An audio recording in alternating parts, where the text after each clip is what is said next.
Hello friends, Radhe Radhe. कैसे हैं आप सारे? आई होप आप सभी बहुत अच्छे होंगे। मैं बबीता वेलकम करती हूँ आपका मेरे एक और नए वीडियो में। तो फ्रेंड्स, आज का जो वीडियो है ना, ये बहुत इम्पोर्टेंट रहने वाला है। और इससे पहले मैं आपको बता दूं कि अभी वीडियो कंटिन्यू नहीं आ पा रहा था क्योंकि आप सभी को पता है कि मैंने जो अपना शॉप है और पार्लर चेंज किया है अपनी दुकान को। जो पहले वाली दुकान थी वो टूट के बनना था, तो इस वजह से मुझे दूसरी जगह शिफ्ट करना पड़ा।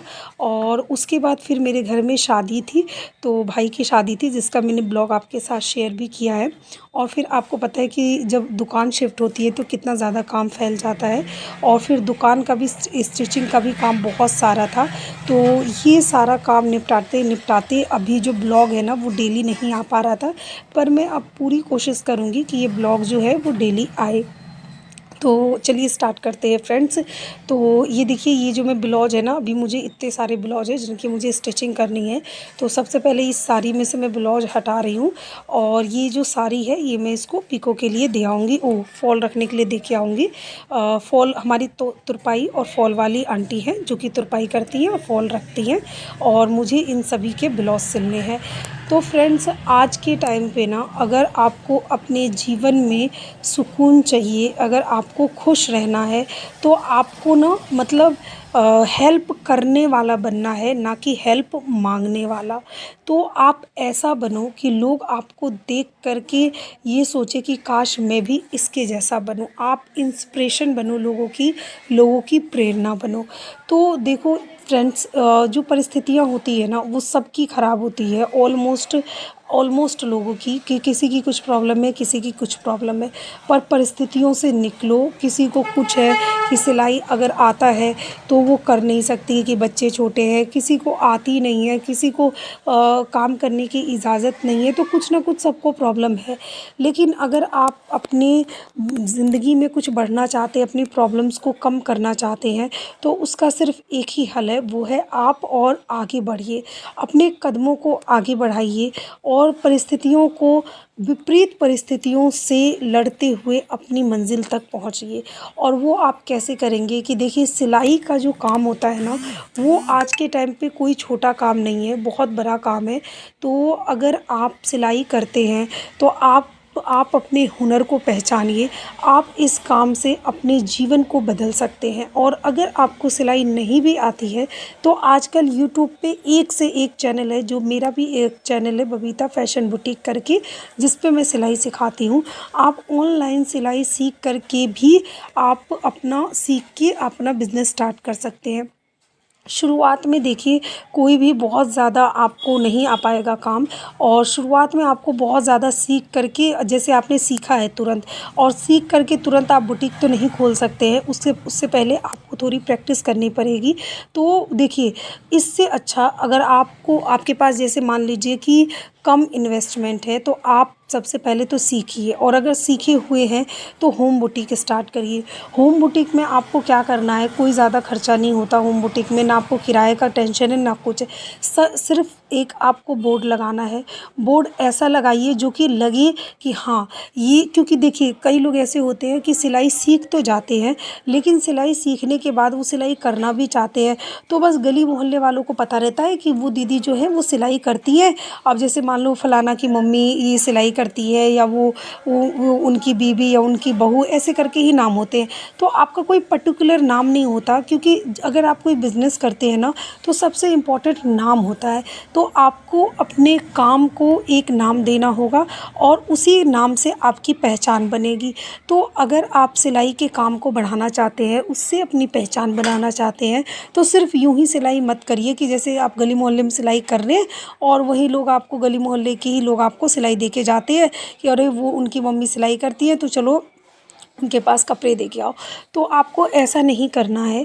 अगर आप होम बुटीक स्टार्ट भी कर रहे हैं तो सबसे पहले आपको एक बोर्ड बनवाना है। इस पे एक आपको बहुत अच्छा सा नाम सोच करके नाम रखना है, ताकि जिससे आपकी पहचान बने।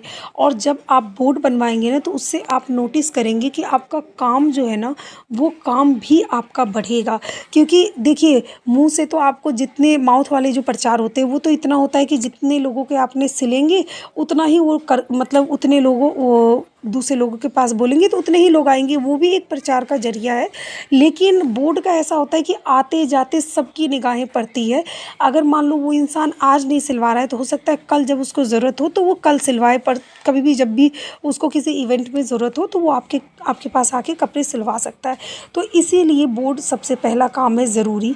उसके बाद आपको जो काम है वो ये कि हमेशा अपनी सिलाई में ना, जब भी कोई आपको काम दे के जाए तो उनमें कोशिश करिए कि जो लेटेस्ट से लेटेस्ट डिज़ाइन है वो आप उनको सिल के दें, ताकि अगर आप एक बार कस्टमर को अच्छा सिल के देते हैं कपड़े तो वो दूसरों को भी बताते हैं और एक कस्टमर 4 कस्टमर लेकर के आते हैं। दूसरा, आप ना मोबाइल में, जैसे पहले तो हम क्या करते थे कि जो सिलाई के डिज़ाइंस होते थे, जो नेक वाले डिज़ाइन होते थे या सूट के पैटर्न होते थे, तो वो हम रखते थे, एक बुक रखते थे और जैसे कोई कस्टमर आता था तो हम दिखाते थे और हम उनसे कहते थे बताइए आपको कौन सा डिज़ाइन बनवाना है, तो उसी हिसाब से बनाते थे। लेकिन अब आजकल फ़ोन है तो आप ना, जैसे कई लोग होते हैं गूगल पे सर्च, जब कस्टमर आते हैं तो उनको गूगल पे सर्च करते हैं तो उसमें बहुत टाइम लगता है उनको देखने में। तो उससे पहले आपको क्या करना है कि कुछ डिज़ाइन को जो कि सुंदर भी लगे और जिनको लगता है कि आप बहुत अच्छे से बना सकते हैं, उन कुछ डिज़ाइन को आप स्क्रीनशॉट लेकर के अपनी गैलरी में रख सकते हैं। अगर कस्टमर आए तो आप फटाफट उनको उन पिक्चर्स को निकाल के और कस्टमर को दे सकते हैं, अपना फ़ोन दे सकते हैं कि आप देखिए ये डिज़ाइन से आप बताइए इनमें से जो भी आपको बनाना हो। तो आप इस तरीके से आपका टाइम बचेगा, कस्टमर को भी आपको मतलब आपके पास लगेगा कि हाँ ये इतने सारे, मतलब ऑनलाइन के भी गूगल से भी डिज़ाइन चाहे कोई सा भी दे दो फ़ोन में से वो बना लेते हैं। और कस्टमर से हमेशा अच्छे से क्लियर करो कि उनको क्या चाहिए, कैसा बनाना है, कैसा क्या करना है, अपने मन से नहीं। क्योंकि कभी ऐसा होता है कि किसी कस्टमर को ना प्लेन ही पसंद होता है, किसी कस्टमर को डिज़ाइन पसंद होता है। तो हमेशा कपड़े कस्टमर के हिसाब से ही सिलिए, अच्छे से अच्छा। जिनको डिज़ाइन पसंद है डिज़ाइन बना के दीजिए, जिनको सिंपल पसंद है सिंपल बना के दीजिए। और जो तीसरी बात है वो ये कि हमेशा कोशिश करिए कि कस्टमर को उनके कपड़े टाइम पे देने का। और अब रही बात ये कि अपना काम कैसे बढ़ाएं, तो शुरुआत में तो आप होम बुटीक से ट्राई करिए। और होम बुटीक पे जब आपका काम बहुत अच्छा चलने लगे और आपका बजट भी लगे कि हाँ अब है बुटीक के हिसाब का, क्योंकि देखिए बुटीक की टेंशन ना बहुत मतलब सबकी बस की नहीं होती है। क्योंकि बुटीक में ये होता है कि आपको रेंट का टेंशन होता है, फिर आपको कारीगर रखने पड़ते हैं, उसका पे करना पड़ता है, बिजली का बिल हो गया, फिर आना जाना ये सारा मैनेज करना, घर के काम मैनेज करना, तो ये बहुत सारी हेडेक होती है। अगर आपको लगे कि हाँ अब आप बच्चे जैसे थोड़े बड़े हो गए हैं और आप ये सब संभाल सकते हैं तो फिर आप बुटीक खोलिए। और आप प्रॉपर अगर उसमें टाइम दे सकते हैं तो आप बुटीक खोलिए और अपने काम को बढ़ाइए। उससे पहले आप होम बुटीक में काम करिए। होम बुटीक में काम करते करते आपका एक्सपीरियंस भी होगा और आपको लोग जानेंगे, तो जब आप बुटीक खोलेंगे तो फिर आपका काम जो है वो और भी बहुत अच्छा चलेगा। तो फ्रेंड्स, आई होप आपको ये मेरी बातें ज़रूर समझ में आई होंगी।